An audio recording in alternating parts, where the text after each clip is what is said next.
Buenos días, amados hermanos. Hoy es un día para adorar y glorificar a nuestro Dios. Y bendito sea Él por esta oportunidad.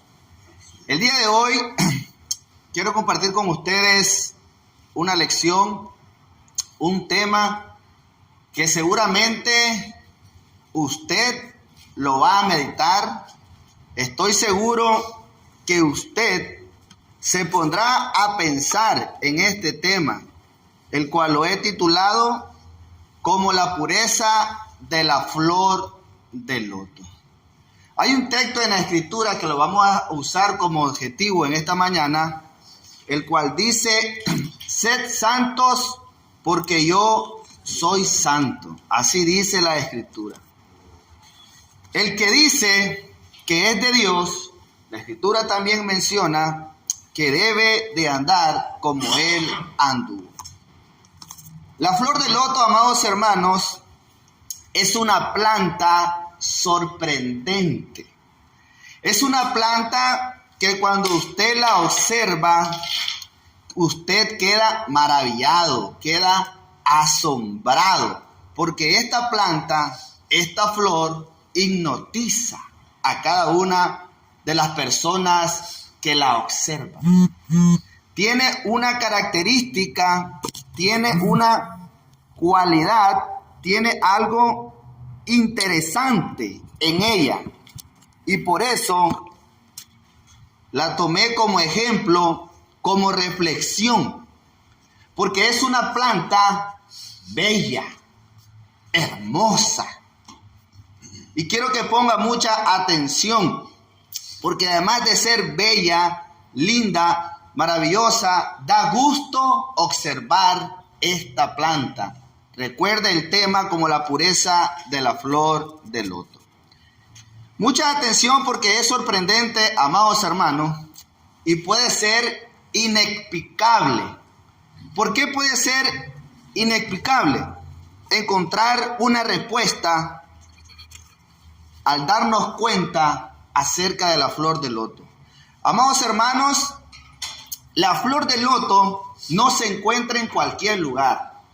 No la podemos ver en las calles, sino que tiene un lugar específico. Escuche bien, la flor del loto tiene un lugar específico donde nacer, donde crecer y donde reproducirse. Y es ahí, en ese lugar donde ella habita, donde ella existe, en donde quiero que reflexionemos en esta mañana. La flor del loto solo puede existir en un lugar pantanoso, en un lugar que a la vista de nosotros es un lugar asqueroso, sucio, maloliente, putrefacto. Y al darnos cuenta del hábitat de esta planta, podemos decir cómo es posible que esta planta pueda existir, pueda desarrollarse, pueda mantenerse pura, pueda mantenerse limpia, pueda ser tan linda. Y ponga mucha atención, amados hermanos, porque una vez que usted investiga acerca de esta flor, se puede dar cuenta que el hábitat de la flor de loto es un lugar desagradable, totalmente desagradable. Lodo por todos lados, olores por todos lados. Y ponga mucha atención, porque solo ahí, escuche bien, solo en ese lugar, solo en un hábitat así, ella puede desarrollarse y mostrar su naturaleza.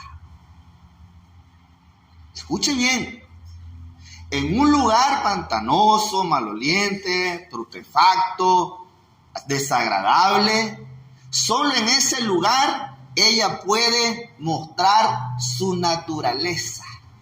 Solo en un lugar así ella puede mostrar su belleza. Solo en un lugar así ella puede mostrarse tal y como ella es. No puede existir en otro lugar. No puede sobrevivir en otro lugar. No puede desarrollarse en otro hábitat. Porque si ella se llegara a desarrollar en un lugar limpio, con el césped bien bonito, de regaderas, etcétera, etcétera, la flor de loto, amados hermanos, muere. Y es que en su hábitat, y es que en su entorno, la flor de loto, solo en ese lugar ella puede agarrar sus nutrientes, aquello que le va a ayudar en su proceso de vida. Solo en ese lugar es donde la flor de loto, ella agarra, podemos decir, sus vitaminas. Puede desarrollarse, puede crecer, puede llegar hasta su plena belleza, hasta su plena santidad, podemos decir. Amados hermanos, bonita la reflexión, porque podemos ver a una flor de loto que no se contamina. Está rodeada, todo su entorno, hermano, todo su entorno, lodo, pantano, pero no se contamina, no se ensucia, no se corrompe. ¿Y sabe por qué, amados hermanos, ella no se corrompe? ¿Sabe por qué ella no se contamina? Ella no se ensucia. ¿Tiene usted alguna idea? Porque está rodeada. No tiene escapatoria. Y es que ella no se ensucia, ella no se contamina, porque esa no es su naturaleza. La naturaleza de la flor de loto es mantenerse pura, santa, limpia, aunque todas las circunstancias en las cuales tiene su hábitat pareciera que la van a contaminar. En su hábitat, la flor de loto, hermanos, atraviesa un proceso natural de crecimiento, desarrollo, y en su crecimiento y desarrollo, ella se puede enfrentar al sol, a la lluvia, al viento, al frío, a la noche, etcétera, etcétera. Pero lo maravilloso de esto, que ella marca la diferencia. Lo bonito de esto, hermanos, es que ella se mantiene pura, limpia. Y esto es maravilloso. Y en esto quiero que usted piense en esta mañana y que se vaya con este pensamiento. Porque nosotros, los seres humanos, la creación física, amados hermanos, nosotros vivimos, nos relacionamos, crecemos, interactuamos en un lugar llamado mundo, quizás igual o peor que el hábitat de la flor de loto. Al hablar de la palabra mundo, nos referimos a los alejados de Dios. Al hablar de la palabra mundo, amados hermanos, nos referimos a la naturaleza, a la creación física. Pero también al hablar de la palabra mundo nos referimos a los hijos de desobediencia. Y en ese mundo, en ese hábitat, el ser humano se desarrolla. Pero hay algo interesante en nosotros. A diferencia de la flor de loto, nosotros, los seres humanos, ante los diversos placeres que el mundo ofrece, ante los diferentes deseos carnales que se ven en el mundo, a diferencia de la flor de loto, Cuando el ser humano en su hábitat, en su entorno, ve aquello que le contamina, que le ensucia, que lo corrompe, el ser humano, nosotros, nos morimos por el deseo de contaminarnos, de ensuciarnos, de mancharnos, amados hermanos. Lamentablemente nos distraemos. Tenemos un mundo para disfrutarlo sanamente, santamente. Dios creó el mundo para que nosotros lo disfrutásemos de su creación, pero lamentablemente nos corrompemos, nos deleitamos. Y la Escritura, a nosotros que somos cristianos, a nosotros que hemos obedecido el Evangelio, nosotros que somos hechos hijos de Dios, la Escritura nos anima constantemente y nos dice: bendito sea el Dios y Padre de nuestro Señor Jesucristo, que nos bendijo con toda bendición espiritual en los lugares celestiales con Cristo. Y estando nosotros, usted, yo, dice la Escritura, muertos espiritualmente en nuestros delitos y en nuestros pecados, Él, Dios, a través de Jesús, nos dio vida, nos dio esperanza, nos dio una naturaleza.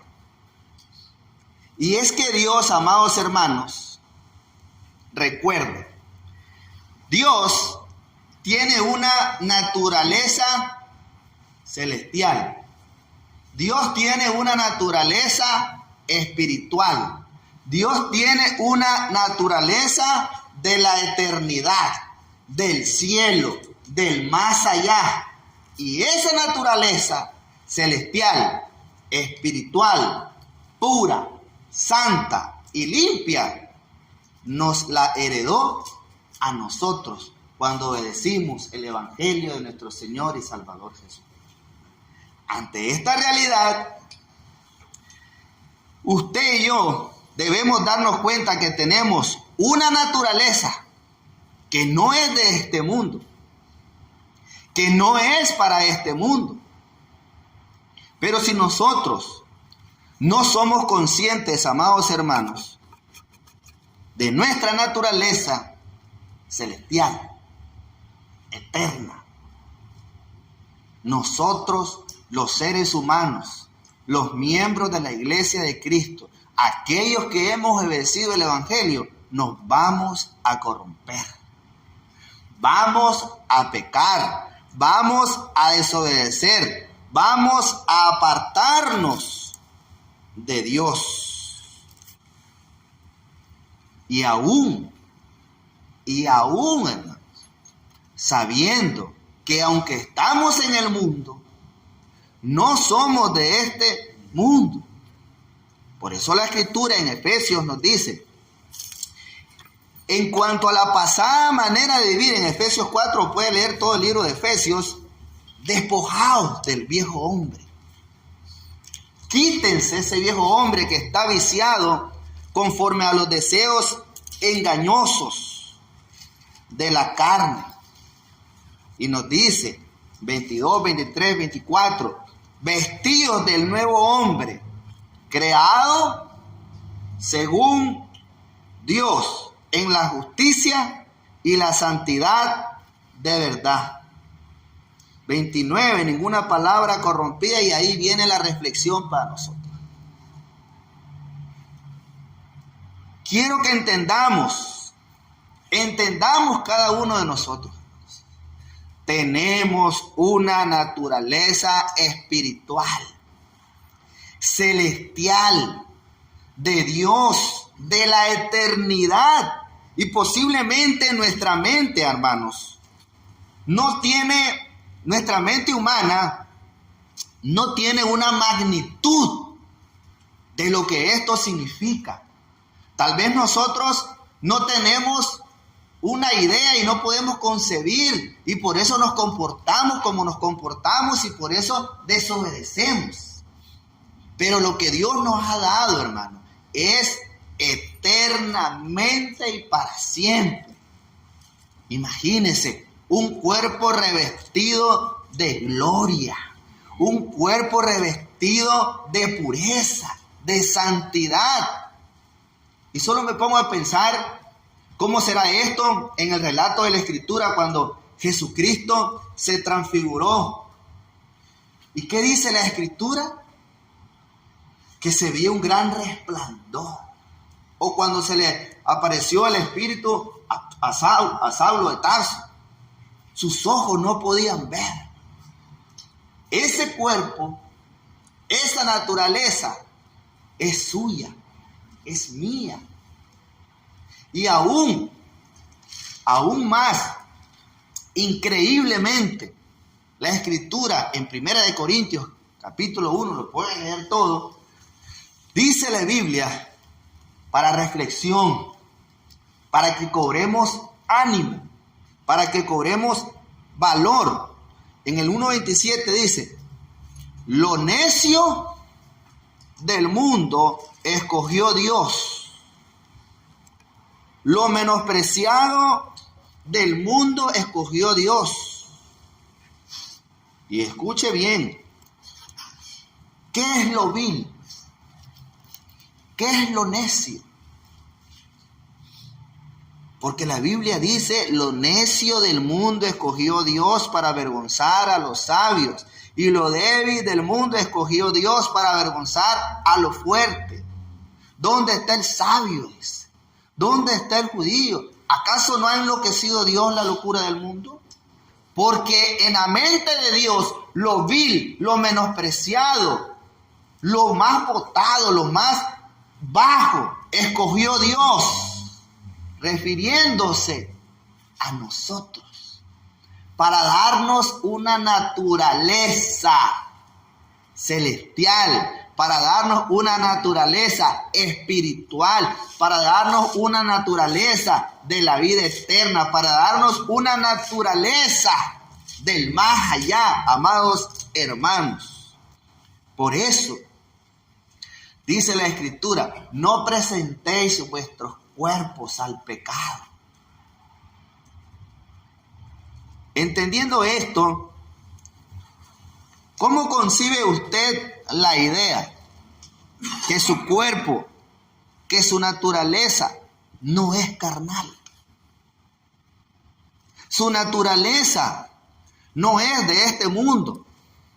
Su naturaleza, hermanos, es del más allá, es de Dios, es de la eternidad.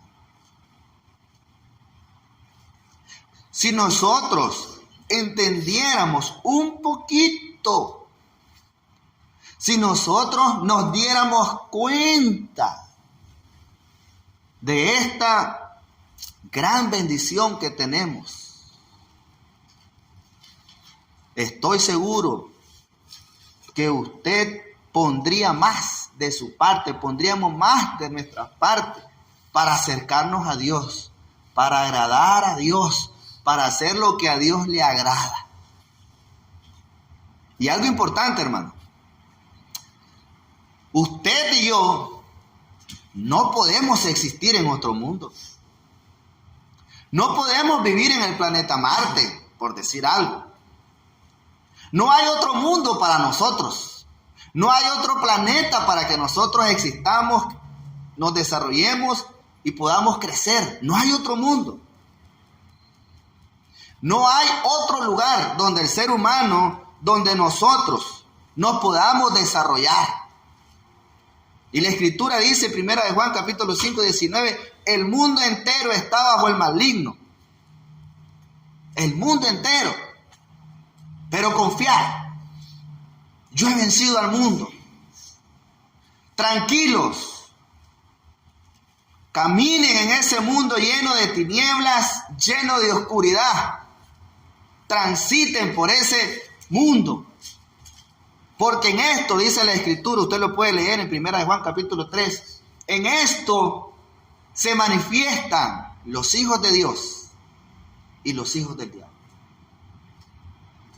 Hermanos, nuestra naturaleza,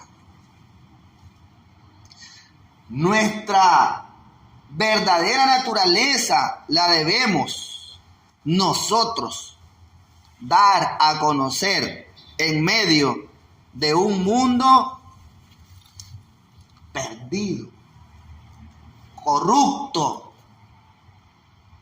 en un mundo en donde todo es placer, en un mundo en donde todo es malos deseos, fiesta, drogas, alcohol, fornicación, libertad, deseos carnales, lascivia, malos pensamientos, homicidios, borracheras, etc.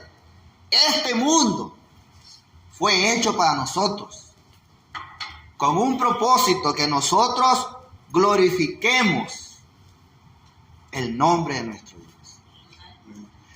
Usted y yo existimos no por el amor de mi papá y de mi mamá. Nosotros existimos, hermanos, porque Dios, desde antes de la fundación del mundo, nos predestinó, nos salvó para que diésemos a conocer de Jesús, del Evangelio, para que el mundo vea, para que el mundo conozca y diga: hay algo extraño, hay algo diferente en esta persona. Y eso diferente, amados hermanos, debe de ser nuestra santidad. Cuando le maldecían, él no se enojaba. Cuando hablaban cosas de él, él no se molestaba. Él hablaba con carácter, con autoridad, con moral, con respeto, con amabilidad, con dureza, con firmeza, nuestro Señor Jesús. Y ejemplo tenemos. Ahora, hermanos, entiende entonces que Dios nos permitió nacer con un propósito, porque desde el comienzo, dice la Biblia, que no había justo ni aún uno. No había ni uno que busque a Dios. Romanos capítulo 10, todos se desviaron. No hay quien haga lo bueno, no hay ni siquiera uno. Por eso la reflexión y el Espíritu Santo nos ministra, nos ayuda hasta que nosotros entendamos: no améis al mundo ni las cosas que están en el mundo. Amados hermanos, el mundo no es para pecar. El mundo en el que nosotros existimos, en el mundo en el que nosotros habitamos, no es para que usted y yo nos matemos toda la vida trabajando. El mundo no es para trabajar. El mundo no es para estar en los diversos pecados y placeres. Nosotros, recuerde, existimos y estamos en este mundo con un propósito. Y el mundo no es para pecar. El mundo no es para vivir la vida loca, la vida desenfrenada, vivirla a nuestro gusto, a nuestro antojo, a la forma y a la manera que nosotros queramos. No es para eso el mundo. El mundo no es, con respeto se lo digo, para reunirnos cada domingo y después irnos a nuestras casas tranquilamente. No, el mundo no es para eso. Debemos entender que el mundo es para dar testimonio. El mundo en que nosotros estamos es para dar a conocer a las personas que Dios existe, que hay un Dios, que hay un camino a la salvación, que Jesucristo nos da una naturaleza celestial cuando creemos el Evangelio, cuando obedecemos el Evangelio, cuando vivimos una vida santa, cuando vivimos una vida piadosa, cuando vivimos una vida conforme a la voluntad de Dios. Para eso existimos, para dar testimonio, hermanos, de que hay una vida eterna, de que hay una vida después de muerto, que hay una vida más allá. Para eso estamos nosotros, los miembros de la Iglesia de Cristo. Para decirles a las personas, del polvo eres y al polvo volverás. El polvo vuelve al polvo, pero el espíritu vuelve a Dios, de donde salió. Hagamos al hombre a nuestra imagen y conforme a nuestra semejanza. Varón y hembra los creó. En un momento y en un abrir y cerrar de ojos, a la final trompeta, los muertos en Cristo resucitarán primero. El mundo tiene que conocer esto, amados hermanos. El mundo tiene que entender que los miembros de la Iglesia de Cristo somos los que seremos levantados a la final trompeta. Amados hermanos, su naturaleza es espiritual, es celestial, es de Dios. Romanos 6:23, por cuanto todos pecaron, estaban destituidos de la gloria de Dios. Pero en Cristo Jesús somos nuevas criaturas. En Cristo Jesús tenemos una naturaleza espiritual, celestial.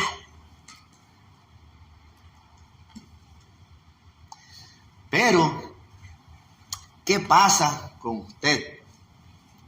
¿Qué pasa conmigo? ¿Qué pasa? ¿Qué pasa en este mundo? La Iglesia de Cristo, teniéndolo todo, una iglesia pasiva. Miembros acomodados, tranquilos. El mundo lleno de pecado y nosotros...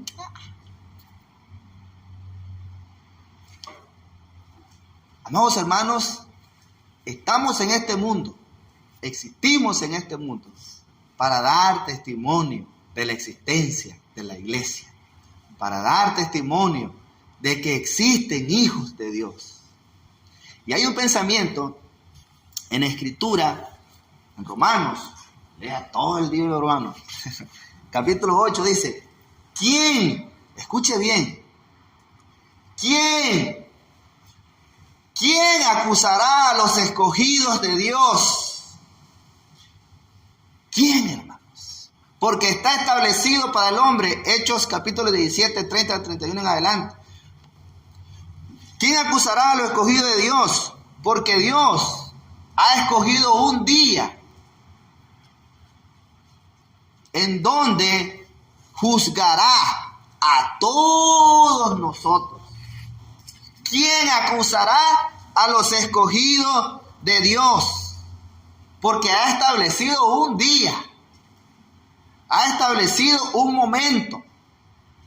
Llegará el día, llegará el momento en donde Dios, en Jesús, nos va a juzgar. Y la Biblia, hermanos, cuando usted la lee, cuando usted toma tiempo de leerla y compartirla con su esposa, con sus hijos, con sus familiares, cuando usted la lee de una forma personal, se da cuenta, el Espíritu Santo lo ministra y lo ayuda. Porque la Escritura dice que hubo un tiempo en la historia de la humanidad, hubo un tiempo en la historia de nuestra existencia, que dice que Dios, queriendo ayudar a la humanidad, oiga bien, cuando usted lee la Escritura, entiende algo maravilloso, la forma en que Dios ayuda. Y es que hubo un tiempo en la historia en donde Dios dice, voy a ayudar a la humanidad. ¿Y sabe por qué Dios quiso ayudar a la humanidad? Porque Dios es un Dios bueno. Dios es un Dios santo. Dios es un Dios misericordioso, piadoso. Y dijo Dios, me arrepiento de haber creado al hombre, porque el intento del corazón del hombre es malo desde su juventud. Raeré de la faz de la tierra, voy a desaparecer a la raza humana, a la humanidad que he hecho. Así mostró Dios, amados hermanos, su amor, su misericordia, su justicia, su verdad, porque no tiene otra forma de hacerlo, amados hermanos. Imagínense, en su justicia, en su amor, Dios ayudó a la humanidad. Y hubo uno que halló gracia ante los ojos de él, uno y su familia. Pero lamentablemente, después hubo corrupción total. ¿Para qué vivimos en este mundo, hermanos? Puede responder. Recuerda que estamos en una clase. ¿Para qué existimos? Con el único propósito de dar testimonio de Dios, de Jesucristo, de la salvación, del juicio, del infierno. Pero lamentablemente, hablamos a las personas que existe un infierno, que existe un castigo, y no les importa, igual que a nosotros mismos, porque a veces continuamos en nuestros delitos y pecados. Le hablamos del pecado, no les importa. Le hablamos de la salvación, no les importa. Le hablamos del infierno, no les importa. Y decimos, entonces, ¿qué hacemos? Bueno, salvémonos nosotros. Amados hermanos, Primera de Pedro capítulo 1, puede leerlo todo, dice, como hijos obedientes, entendiendo todo lo antes mencionado, como hijos obedientes, no os conforméis a los deseos carnales que antes tenías en vuestra ignorancia, sino, 1:14, sed santos, porque yo, tu Padre, soy santo. Y como aquel que es santo y os llamó, sed ustedes santos en toda vuestra manera de vivir. Basta ya de vivir el tiempo que resta en las obras de la carne.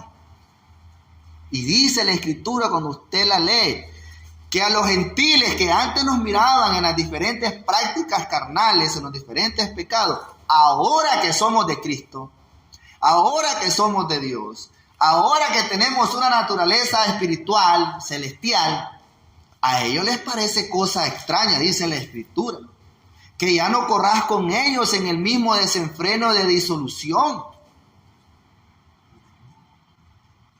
Porque nosotros, hermanos, hemos entendido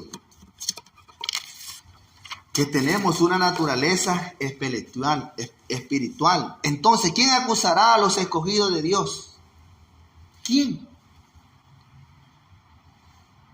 Porque a los que antes conoció, a estos mismos predestinó para que fuesen hechos conforme a la imagen de su Hijo. Y a los que predestinó, a esto también llamó. Y a los que llamó, a esto también justificó. ¿Quién acusará a los escogidos de Dios? ¿El diablo? ¿El mundo? ¿El vecino criticón? ¿Su familia? ¿Quién acusará a los escogidos de Dios? ¿Quién acusará a los escogidos de Dios? ¿Quién es el que condenará? Si Jesucristo, su Salvador, a quien usted ha obedecido, es el que murió por usted y por mí en la cruz del Calvario, y es a quien yo sirvo, hermanos. ¿Quién acusará a los escogidos de Dios? ¿La muerte? ¿Los principados? ¿Las potestades superiores? Si Jesucristo con su muerte, sepultura y resurrección, todo lo sujetó a sus pies. Sorbida fue la muerte en victoria, hermanos. ¿Dónde está, oh muerte, tu aguijón, oh sepulcro? ¿Dónde está, oh sepulcro, tu victoria? Muchas gracias. Hermanos, lo tenemos todo. Tenemos todo, hermano. ¿Qué falta? ¿Qué falta, hermanos? ¿Perseveraremos en el pecado para que la gracia abunde? En ninguna manera, dice la Escritura. Increíble. Lo necio y lo vil del mundo escogió Dios. Para la reflexión, a este hipócrita, a este pecador, a este sucio, a este indigno, que conozco su vida, que conocí su vida, tú vas a la iglesia, bendito sea Dios que voy a la iglesia. Con mis defectos, con mis errores, Dios, amados hermanos, miró algo. Todas las cosas, dice la Escritura, y no les digo el texto para motivarlos a que estudien. Todas las cosas son puras para los puros, mas para los corrompidos e inconstantes nada le es puro. Profesamos conocer a Dios, pero con nuestros hechos, ninguno diga que es tentado de parte de Dios, porque Dios no puede tentar a nadie, sino que cada uno de nuestra propia concupiscencia somos atraídos y seducidos.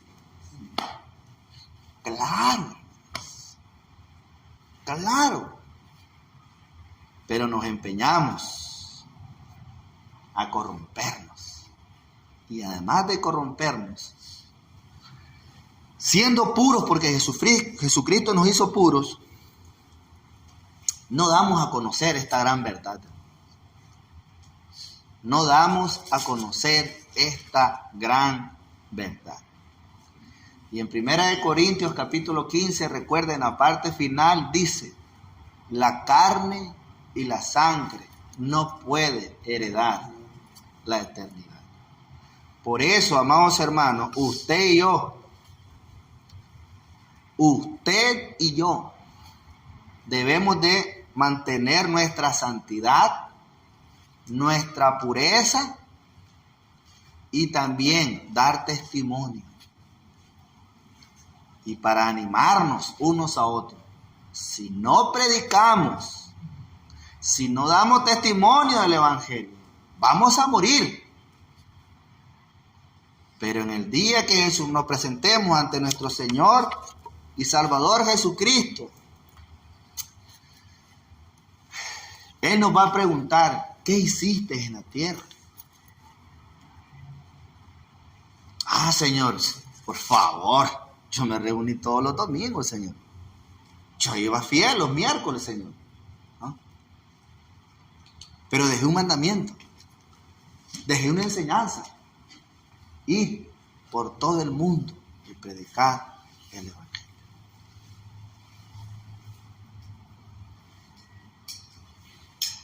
Después de esta pequeña reflexión, hermanos, dijo alguien, el fin de todo discurso es este: teme a Dios y guarda sus mandamientos. Que el Señor les bendiga y muchas gracias en esta mañana.